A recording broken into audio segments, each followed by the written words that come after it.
got a question? Ask Tom on Home Show Radio. This is Home Show Radio live on Facebook and YouTube. Your questions, Tom's answers. Now here's Tom Tynan and Charlie Mosier. And here we go with Home Show Radio. Ask Tom Live is what we're doing here because it is live. I think I'm alive. Let me check my pulse. Yeah, I'm good. I'm good right now. Looking lively to me, boy. I'm not sure about him. I'd say you's looking lively to me. Let me see. Oh, it's saying I'm going to make it through the weekend, I think, too. That means I'm Fantastic. going to be on the radio 9 to 12. Oh, hang on a second. Here we go. Yep. And 8 till, yeah, we got to get this done first. So, yes, it says I'll be here this weekend from 9 to noon and 8 to 11 on Sunday. Saturday's 9 to noon. And, of course, we have to grow those things because soon we'll be picking fruit in the backyard because there won't be any grocery stores. So we're going to ask Danny Milliken how we can feed ourselves just growing stuff in the backyard and a lot of other stuff with a whole bunch of garden pros that work the show with them. And they're on before me at 7 to 9 on Saturday. Good. I love the little thumbnail they have of, I think it's Joey from Enchanted there. If you go back and look at it, doesn't it look like he's wearing one of those Chiquita banana hats there? I actually was noticing that when I was looking at it. I was just going to ignore it, but he has a flower growing out of his head. It does. It looks like, okay. He's a Chiquita banana, and I'm here to say, okay. All right. Hey, can you still sing? Can you still sing that song? Is that allowed? Because I know you can't sing the Frito Bandito song anymore. I'm not getting canceled, so I don't do anything. Or Aunt Jemima or anything. I just say yes, ma'am. No. Oh, yep. I can't say that either. No, yes, I don't say anything. Yes. I'm on radio. I don't know if yes is allowed. Yeah. Who knows? I'll tell you what is allowed: home improvements. Yes. That's safe. There you go. For anybody with a home. But, home improvements, and that's what we're here to do, talk about home. Tom, we get questions in our Ask Tom section, homeshowradio.com. Tom, in case you don't know it, Tom's a home builder for years, has a degree in architecture, has been on the radio 35 years helping people, largely in Houston and Texas, but in other places too. And now he's on here to help you. And if you want to get your questions answered, you can just go ahead and put it in the comment section down below. It'll come up here on my little screen here, and we'll ask Tom for you. And you can get questions today for help with, anything from your foundation to the roof and in between, walls and electrical and plumbing and gas. Yeah, but Charlie, you say just Houston, but in the past, you had us syndicated in Dallas, San Antonio, Corpus, Beaumont. You'll have to add some of the cities I don't know. I think it was Waco and San Marcos. And what do they all have in common, Tom? They're all in Texas. I don't live there. They're all in Texas, yes. That's right. But I also did the first series on Home and Garden Television called Dream House. Mm-hmm. It had a little really bad TV show called Our House that was in Chicago and Nebraska. And so it's been a trial and error. But guess what? Houston's my home. I know Houston's your home too. And that's where we're going to end it someday, but not yet, because according to my pulse, I'm going to be around a while. At least through the weekend.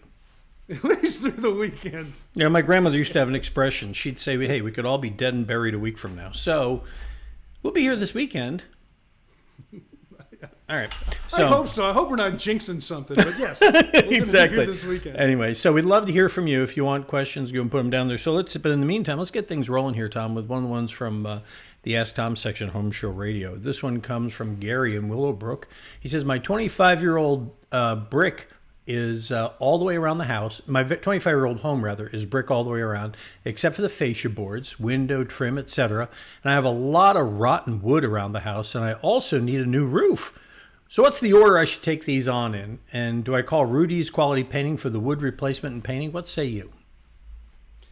I tell you, if you don't have a fascia board issue, but the rotten wood is around your windows and areas like that, I would tell you if there's no fascia work that needs to be done, go ahead and do the roof first, because all those roofers and all that debris coming off your house and everything else, if you have a nice fresh paint job, something might get damaged where you'll have to touch it up.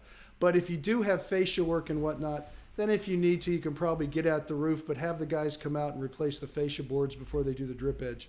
So it's a little tricky, but it has to do with what kind of work needs to be done just around the edge of the roof.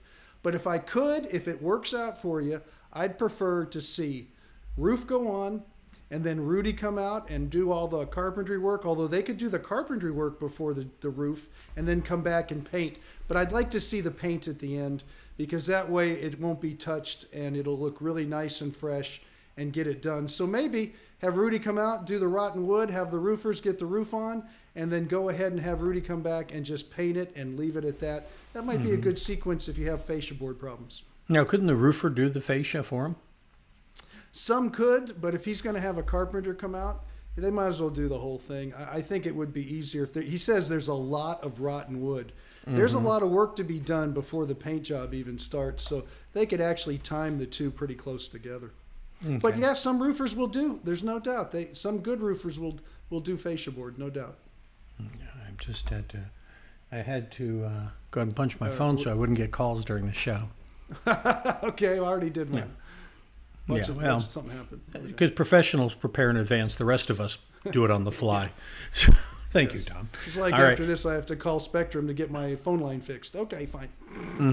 Hey, it's funny you say that, about the order and stuff. We were talking about right before we went on the air about the expense and thing. And isn't it funny how, with COVID, even though we're, pretty much I like to think we're on the healing end of that, because we don't live in the Seychelles or India, bless their hearts. But and yet things are still moving really slow.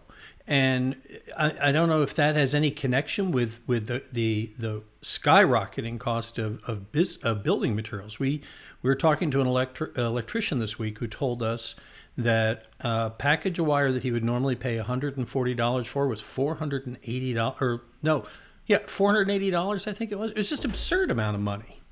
It is. I saw a piece of 4x8 plywood that's 3/4 of an inch thick, which is a thick piece of plywood, is $97 for one piece. So the cost of homes are going $20,000 to $30,000 to $40,000 a typical home. They're going up, and people say, well, it's just the materials. Unfortunately, it's going to be everything because of the fact that gasoline's going up. Rubber tire prices are going up. You got trucks involved. Tool prices are going up. And the guys working, since all the prices go up, including, I think you've seen in the news, food prices and things like that, their pay is going to go up. And because the demand is getting smaller and there's not that many people working, they're able to raise their prices because it's either them or nobody, and people want to get things done. So it's going to be an interesting, and it's not going to be just a couple of months. I was trying to buy some boxes today and some breaker panels for my electrical program that I run, and I can't get them for 16 months, not weeks, but months before the surplus is going to come back. I think really what happened was we had a big surplus. When the COVID hit, production stopped. So everybody went into the warehouses. Construction did not stop. Construction was great through this whole lockup, believe it or not. So they just used everything up, and now the warehouses are empty. Production's going to have to ramp up, and production takes months before you fill the warehouses again. I'll tell you somewhere else that happened. I was reading the Wall Street Journal, I think it was earlier this week, is that auto manufacturers and a lot of manufacturers went to a thing called just-in-time manufacturing. And the idea was that because the supply chain could deliver things right on time, that they could delay ordering things until right before they need it. So circuit boards would arrive right when they need it, mufflers would show up just when they need it and all that. And that's perfect until there's a disruption in the supply chain, which is what's happened now. And so now they're really rethinking this, and it's going to cause their GM and Ford are having to put in warehouses again, and they're starting to warehouse stuff to be able to maintain consistent production. But there's the supply line principle at work here is called the bullwhip, and that is where demand goes up, right? Demand goes up, and then supply it lags behind it, then it's going to go up, and then it's going to do this, and it's going to do this for a while until it all shakes out. So, but you know what else happens is now that they're going to build, let's say everybody builds warehouses and starts buying everything that comes out. Well, now you go into panic buying because there's not enough just to spread out throughout the country. And that goes with food and everything. Toilet paper, you saw that happen, where it's just people start panic buying and start hoarding. And then that makes a real mess out of the whole deal to try to get the system back. So I would tell people to do calm buying. Just buy what you need. We'll be okay, but don't get into that panic buying because it hurts everybody. Tires are the next thing. Oh, I know it. And roofing materials. We haven't got into that yet. Petroleum-based things. Yes. Because I think there's... Which is not everything. I think I heard something about license, permits being held up and fracking being stopped. I don't know. It could be... I'm not going that route, but I tell you what, people don't realize plastic, everything comes from oil. Well, And you can choose not to. Electric car has a whole bunch of plastic in it. So anyway, You can choose not to go that route, but we're all on the same bus. I'll just tell you that. I know. All right. Gretchen's got a question for us here. She says, I have 2 windows that won't stay open. They slam closed when I open them. It looks like some sort of chain is coming out of the side. Who do I call to fix this? I'd rather not replace my windows. Okay, first off, that's your sash spring, and it is let go. You can have them repaired. Now the question is, who's going to do it? Those are old aluminum windows where the springs start to fall, and they need to be wrapped back up inside, and then they have a little T channel that they step up into and hold themselves tight. And when one goes, the other one goes real quickly because it can't hold the whole weight. So you don't have to get rid of the windows. Who you're going to call, I would start, and I think the only place you can call, and we have one certified home show pro here in the Houston area that probably will lead you in the right direction. They're called Glass Doctor, because this happens a lot when glass windows get broken and the sash springs will pop out. And so I wouldn't doubt that they have a way of fixing the glass, and either fixing that, because it's real simple, or having someone that does it. So call Glass Doctor first and see if they can lead you in the right direction, or if they can even help you with that. But it's a simple fix. It's not a business somebody's in just to fix those windows. And the big mistake is calling window companies that sell replacement windows. They won't touch something like that. They'll just tell you have to replace all your windows when you really don't, unless you really want to. We did. Replace your windows? Yeah, replaced our windows. Yeah, but it wasn't because the sash springs broke. You don't open your windows anyway. No, it's because they're ugly as sin. Yeah, I guess they're ugly as sin. Yeah. That's a good reason. I'm good with that. Yeah, no, they're butt ugly. But I mean that in the nicest possible way. But yeah, no, they had to, Sandy and I were like, they just had to go. Hey, Gretchen says cool, thanks. So yeah, call Glass Doctor there, Gretchen. And by the way, if you're looking for them and any of our home show pros, go over to homeshowradio.com. You will find all the pros arrayed right there down the side of the website and in the homepage, or click Find a Pro and search by category. So if you're looking for a glass person, glass repair, you'd go there and take you to the same place, and that's how it works. That's homeshowradio.com, and we're real careful about who gets on there. Tom carefully vets everybody who gets on there. It's true. I do. Yeah, I really do. We find a lot of people. Tim and I find a lot of people, and then Tom goes, "Yeah, not this one." And so that's the people he does. Tim sometimes doesn't like me. He's such a nice guy. He pretends he does, but I think when he goes home, he yells at the dog. He's got my understanding is they were over in Louisiana and they bought a Tom Tynan doll and some pins. So if you're having some pain, that might be. Okay. Now, hey, we got a question last week, and I saved it. I actually sent this to you, and I don't think you got it, from a friend of mine who was watching, and he asked. I'm going to ask you his question right now, and then we'll get back to more of the ones from the website here. Okay. He says, a friend of mine, microphone keeps getting away from here. A friend of mine, he says, my second story has a squeaky plywood deck and unlevel spots. We're thinking about selling and want to do this cheap. There's a whole topic there. That's probably why I ignored it. When I see words like cheap and no money, I think, well, I can't really help you. But go ahead. I'm listening. Craig's a good guy. I want to help on that. I know he's a good guy, but he wants to do it cheap. Don't do anything at all. What do I tell people? Clean up the house and sell it. That's it. So don't do anything at all. Let them fix it well or don't do it, because they're going to buy the house. Just sell it as is. And it's Craig, unlevel. If they put new floor covering, they'll put a leveling compound down. Right. They'll put some mechanical fasteners, screw the floor down.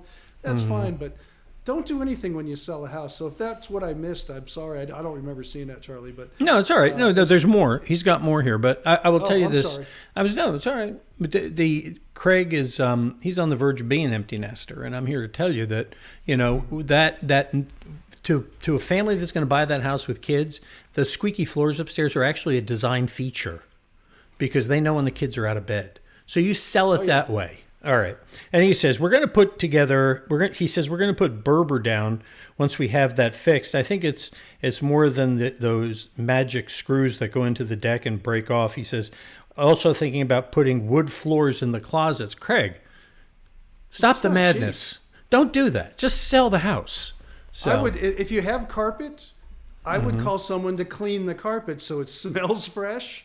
I mean, they might not like it, but the color, but at least it'll be clean. Just clean the house up and sell it as is. But I will tell you this, if going back to his question and he mentions the little clip-off nails, you don't need those if you pull your carpet up and you're going to put new carpet down.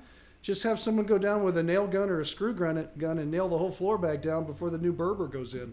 So you really, that part of it would be omitted. It wouldn't be an issue at all. But to put wood in the closets makes no sense to me.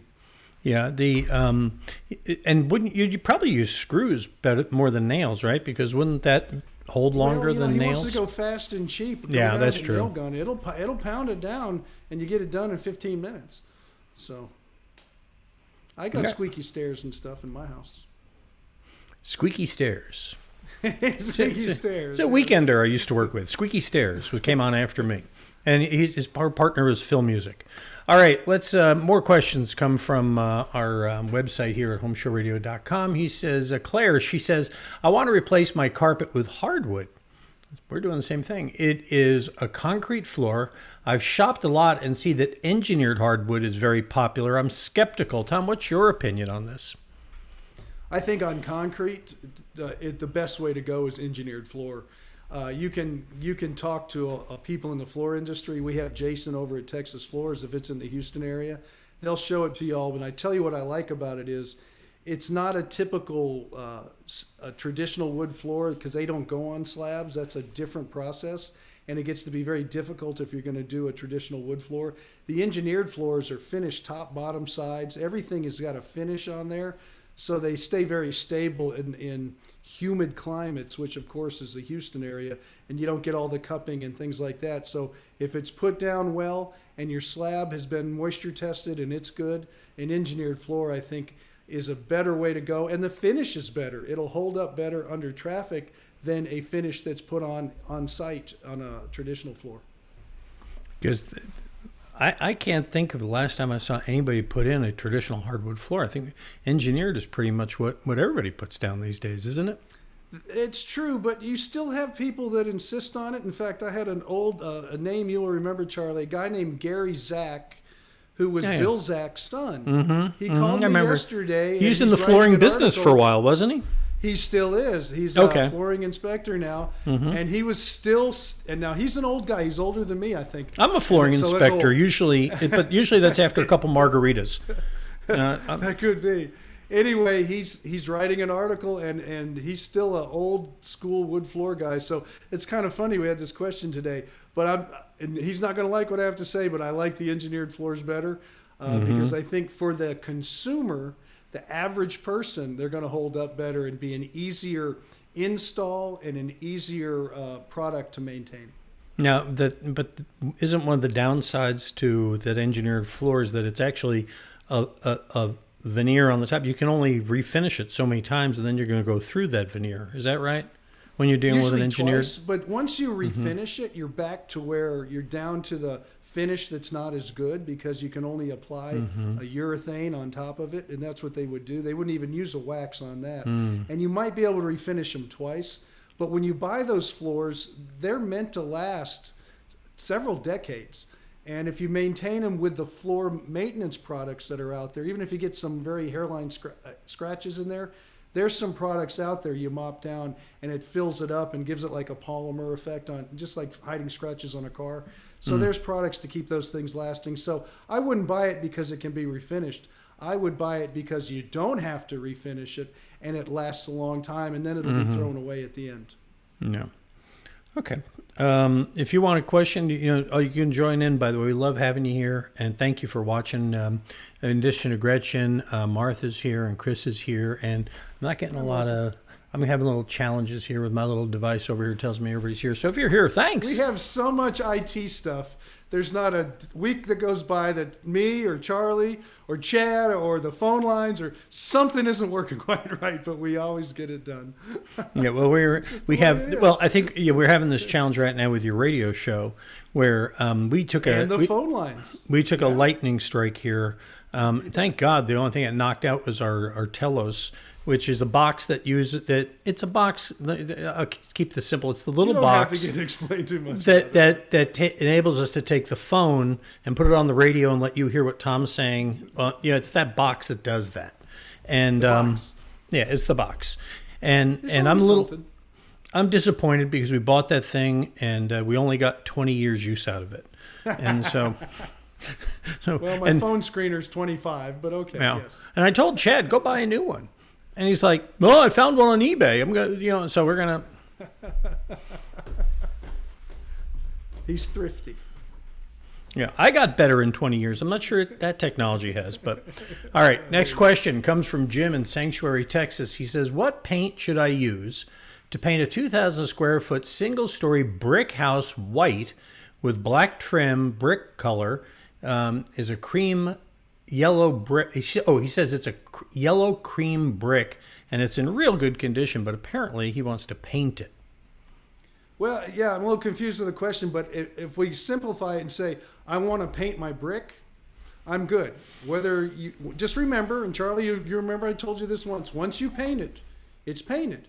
Mm-hmm. What the funny thing is it looks good. It's cream yellow color. It's in good shape. So I assume maybe you like it. You bought the house. So maybe a good professional pressure washing would be all it needs, and you don't have to paint it. But for those other people who are watching this too and say, well, yeah, I want to paint my brick too, and they do it sometime in restoration, and some people just want to do it, it's a very simple thing to paint. The key to it is before you put your regular really good quality house paint on the outside like you would for hardy siding, which is a masonry product, holds paint well too, like brick is. Stucco has a little bit different paint. It's an elastomeric, but holds paint well. In brick, you would put a masonry primer first. That pH balances the surface. Then you come back with your good quality exterior latex house paint, any color, any kind of sheen you want. And just remember, the shinier it is, the more the imperfections show. So I'd prefer to see an eggshell. And then go ahead and paint it. It'll hold paint really well. And it better because you can paint it different colors, but it's going to be painted for the rest of its life. Ever and ever. It's funny you say that. You think you learn lessons. By the way, I got to add something here, and I was remiss in not mentioning this earlier, Tom, and I'm sorry about this. But when you put questions in the comment section below, you have to put them in the Home Show Radio comment section on either YouTube or Facebook. Craig put his, this is on my personal page too, and he put it there, and that doesn't carry through to our system. So you have to do it on one of those two if you're going to put your questions down there so we can answer them for you. But, years ago, I remember this when you and I first started working together, back in 19, and it was the 1900s. Yeah, it started with a 19. That's how long. Right? Anyway, so we were going to paint our first house, and you talked us out of it. Well, stupid is as stupid does. We're looking here to put a sign on the building, and I went and got estimates to have it painted on the brick veneer of the building. I was all excited about it. I thought it was going to look really artisanal and, very sexy. And I went home and I told Sandy about it, and she slapped me up the side of the head and said, "What are you thinking, boy?" so we're not doing that. Sign. Yeah, we are. We do need a sign. The fact is, what happened is when we moved into this building almost 4 years ago, I put a banner up on the front of the building thinking, yeah. And then, Harvey came, and then, a bunch of the pandemic and the freeze and everything. So Rudy's people are coming tomorrow to take the banner off the front of the building because it's going to force me to finally get the sign done to put on the front of the building. So you need a sign. We need a sign. Right. Mosier Media. Yes. Wendell. I think it's Wendell in Fresno. Wendell. This is our second question from Fresno. We're number one in Fresno. I like it. I'm doing some home remodeling in the future. What order should I do these projects? New flooring. People are getting things in order. This is a second sequence question we've had too. Oh, that was on early edition. All right. Anyway, what order should we do these in? New flooring, interior painting, kitchen countertops, and backsplash. What order do you go, Tom? Easy. Countertops, backsplash. Get all the rough work done. Then you go in and get all the painting done. Last thing always, floor covering. Because you don't want painters walking on it. You don't want guys, say granite countertops. You don't want them walking on your new floor. The only people allowed to walk on your new floor are the guys installing it. And once they clean up, you and your family and anybody else you allow. But you don't want a bunch of workers in there on the floor. So get your countertop and your tile work done because it's the roughest work. It'll leave stains and stuff around the edges. Painters will come in, do all the walls, the baseboards, everything. If there's a little overspray or something on the raw floor, the concrete, whatever's there, no big deal. And then have your floor covering come in. And then you might have a painter come back and just touch up a little spot here or there. But for the most part, you're done and your job it'll go smoother and it'll look clean at the end. We're in the process of getting our bathroom done Yes. over at Casa Grande. And they're actually putting the tile down before they're done with the counters. It's in a bathroom. Yeah. Sometimes they'll do that, but they have to protect it really well. Yeah. So you go through all this process. In a kitchen, I wouldn't. It's a bigger room. Bathrooms are smaller, although you might have a giant bathroom, Charlie. I'm not sure. We do. Yeah. In fact, yeah, we had them. We're Yes. we're putting the handball cord. And Sandy, we're having inlaid tile on the edge of the tub that says no diving. So. And I'll tell you what else. And this is you're going to see deviations a lot right now. When we started talking about scarcity of materials, workers, things like that, sometimes you have to switch and do a few things to keep things moving because maybe the countertops aren't available for 3 weeks. That doesn't mean you want to shut it down. So I want everybody to know that to be very flexible with your contractors right now because it is like we mentioned earlier, it is hard to get things just when you want them. Sometimes you have to be very fluid in your thought process. I don't know if Sandy's watching right now, but if you are, Sandy, either. I swear by all that's holy, I didn't ask him to say that. No, I've been telling it to a lot of people right now. I swear. A lot of people are very frustrated, especially trying to get new homes in the ground. It is really difficult. It is. And in fact, they've kind of ground to a halt on the tile work because Sandy picked this pretty little border or some kind of thing that goes around Trim? the middle. Yeah. Yeah. Well, they thought it was in Florida. Well, they're slightly off. It's in Minnesota. And so they're trying to get it here. And so those kind About of the things. same distance. Yeah, and I confuse the two of them all the time. And I think Yeah, of sure. I think of like Stevens Point, Wisconsin, and Tampa, Florida, almost the same. Almost.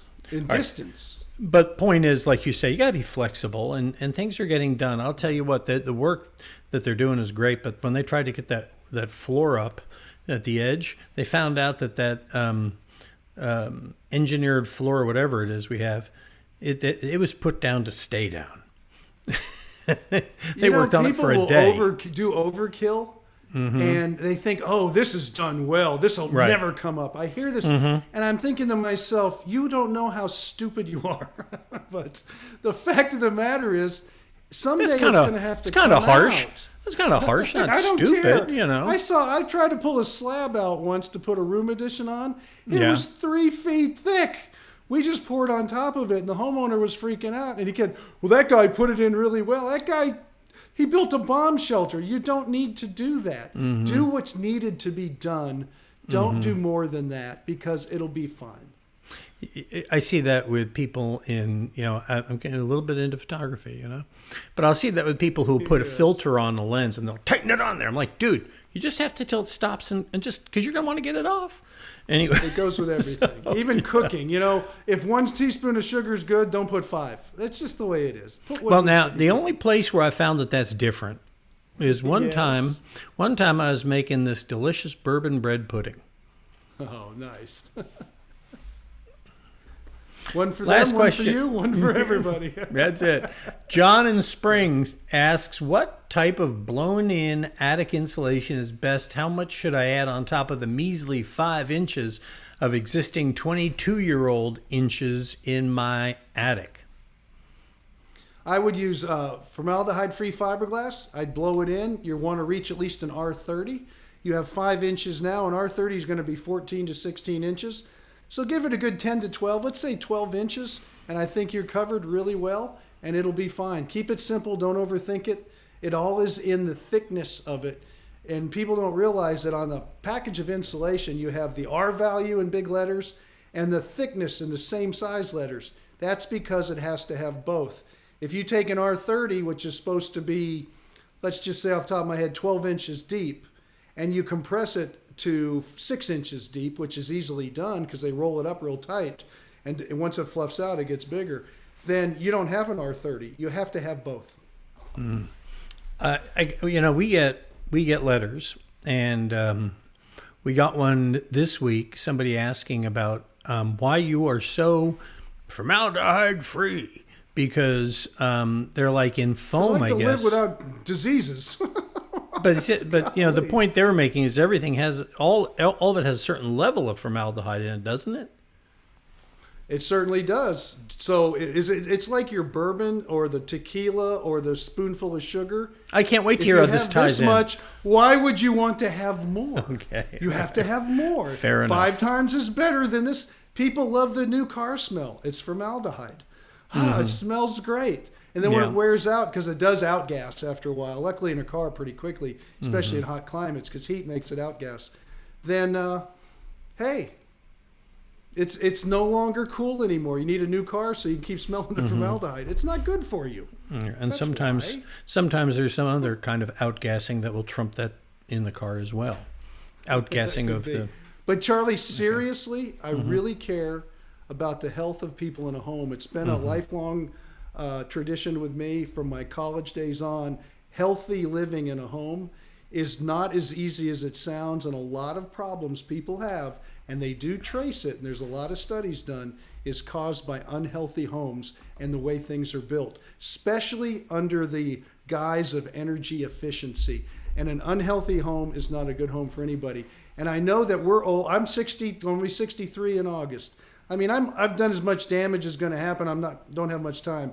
But I think about the little babies that are being born and growing up in those homes. I think about the children. I really do. And that's why you'll hear me get very adamant about certain things that you want to avoid, because you can't avoid it all. So avoid as much as you can. Yeah, I'm going to call Chris here real quick. Hey, Chris? Yes, sir. It's our video producer, Chris Desmond. I'm calling him here. Hey, Chris, when is that first smell video going to be ready? Nice. Tomorrow? Yeah. Awesome. Which one is that? I want them both done, but the plumbing one is close. Okay, cool. All right. Well, thank you. You're on Ask Tom Live, and now the whole world knows. Yeah. Bye. So there you go. Chris has made the promise to all the world that as much as you hate those smell questions, we've been working on this video since before smells existed. It's just one of these videos. Hey, I worked with him today at 10 this morning. Yes. And we're going to put a video out there about plumbing smells in your house, and it's going to have some people from Abacus talking about that. And then next week, it's a stinko duo, because next week we're going to have about air conditioning smells. We were going to have them in one video. Dead rats in the ductwork, wet sock syndrome. That's not good for you. Right. Yes. And we were going to do it all in one video, but it was too much olfactory goodness to pack into one video. So we broke it into Always two. Trust your nose. It tells you things. That's why it's above your mouth. So you smell something before it goes in at mouth. We could talk about the locations of other things relative to other pieces, because there's some design in the human body I don't understand, but that's for another show, another time. And we're out of time for today. Tom is going to be here this Saturday and Sunday. Yes. 9 to 12 on Saturday and 8 to 11 on Sunday. No doubt about it. I'll be on Sports Radio 610. We got to give our station we've been on for so many years a great plug. It's a great place to be. And you can join us too. And don't forget Danny. He's got the gardening thumbs of I don't know, the green thumbs is what they call it. Green anyway, he's got thumbs. I know he has thumbs because he can do this. As far as that goes, he's going to be kids, handling your gardening questions from 7 to 9 on Saturday. Okay. Don't try this at home. Tom is a trained professional. Yes.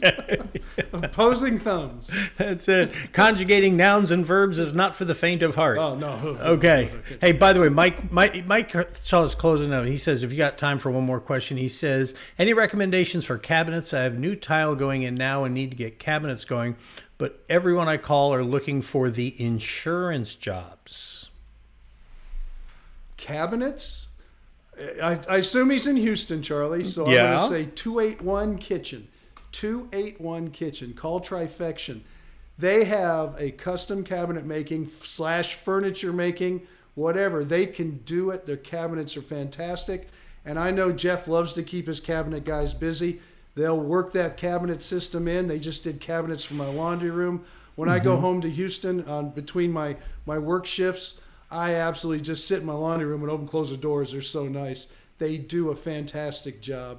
So that is definitely, and I've had listeners who have been in the middle of woodworking jobs, making things for people. They couldn't do it anymore because of health reasons or something. I remember one in particular, and he didn't know what to do to finish this present he was making for his daughter and son-in-law. And he went to Trifection. They finished it up for him. He was the happiest guy in the world. So they will do cabinets. They love it. We are having Built you a kitchen table, my friend. Did. Let's not dismiss 3 times because they couldn't find the one you wanted. right now. Well, 3 actually, times, yeah, whatever. yeah, that's a whole other story. I'm not going to get into that story right now, but I will tell you this: they had to build that table because Sandy, when we were remodeling our kitchen, I showed her this picture in a magazine. We had already started the kitchen project, and I showed her this picture in a magazine. Look at this, a banquette seat. That's something to think about in the future. I came home the next afternoon and they were measuring for it in the kitchen. I'm like, so, but because they did that, because of the dimensions of it, you couldn't put a table in there. It was a square one didn't work, a round one didn't work, an octagonal one. So they had to make one to fit. When we sell that house, the table's going with it because It has to stay with the house. because it fits the space and all that. Yeah. So anyway, but I will tell you this about their cabinets. I'm sorry to brag on about Trifection today, but they're yeah, well, if they're at the house much longer, we're going to charge them rent. But they and it's not their fault. But anyway, they 2 things about them is, number one, Sandy has taken over the master closet, and so they're building me an entire wall of closet in the master bedroom, and it looks fantastic. Just, it's furniture. It's the kind of cabinet your kids will fight each other to have when you're gone. I mean, it's just beautiful stuff. And the other thing is, this is how committed these guys are at getting done. The other morning, Sandy's asleep in bed, and the guy comes in and says, "Excuse me, ma'am." He'd come in because they had the key to get in, and she was still asleep. It's like anyway. Green Acres. Yeah, it really is. When they always have the remodelers in the bedroom. Yeah, yes. But they're awesome. They're awesome people. So anyway. Yeah, so, you're only talking 90 days. I want you and Sandy to chill. Since the freeze in February. Right. It's been 90 days. It's going to take longer to get it done. And here's the cool thing. When you move your stuff from room to room, you find all kinds of things. It's like Christmas. Nice. So, all right. Hey, if you're looking to find somebody you can trust, go to homeshowradio.com, click on the Find a Pro, or better, scroll down. You'll find all of the pros right here on our homepage. Those are the people that Tom trusts, and we also organize them by category, make it easier. You scroll down, you see the different categories of them right there. Those are people you can trust to do the work around your house because Tom trusts them, and you can too. If you'd like to get your questions here on the show, like you've seen some of them we've asked here, we also use the questions on our daily AskTom videos that we post at homeshowradio.com. Go to homeshowradio.com, click on that blue, that one, AskTom button. It'll take you to this page, and you can fill out the form. You can send us pictures. You can send us videos. You can do whatever your heart desires to help us answer your question and give you help because Tom wants to help you, whether it's a remodeling project, an upgrade, or something that just can't figure out for yourself. Tom will give you the advice you need, and we'll post a new video every day because he likes to do them at homeshowradio.com, our Facebook page, and our YouTube channel. I've never said that before, so, only a million times. So anyway, so that's it for this week. We will not be here next week. There's going to be an encore presentation next week because I'm going for the first time since 2007. I'm taking a vacation. Really? Yeah, I did not know that. Yeah, I'm But going. no, that's good because I have my annual training. I was hoping to find a way to get out of it. I don't even have to ask now, so it's going to be wonderful. Thank you. See, it's synchronicity. It works. No, that I don't we'll have have to carry all this equipment with me. No, but we'll have an encore production. Very- And when I get back from my trip, you're going to be in our studio downstairs shooting commercials for Absolute Comfort Air. Just remember that's on your Monday, calendar 17th. too. All right, but I'm going out to the desert. I'm going out to Joshua Tree National Park, and we're going to be taking pictures at night of the Milky Way and stuff like that for a week. And I can't understand why Sandy didn't want to tag along. I can't wait to stand see in your the picture desert of that all night. Milky Way bar, man. That Milky Way bar. Yeah. That's what you Yeah. bring her back. Bring her back a picture of a Milky Way bar. I told her, I said, I'm going for the Milky Way. Yeah, okay, yeah. Hoping because I'm going out with the Three Musketeers and it's costing me $100,000. All right, that's it for this week. We'll be back. Let's get candy jokes, honey. Anyway, we'll see you next. We'll see you in 2 weeks. Next week, an encore show. Thanks. Got a question? Ask Tom on Home Show Radio. Home Show Radio. Free advice from a pro who knows. Home Show Radio. Home Show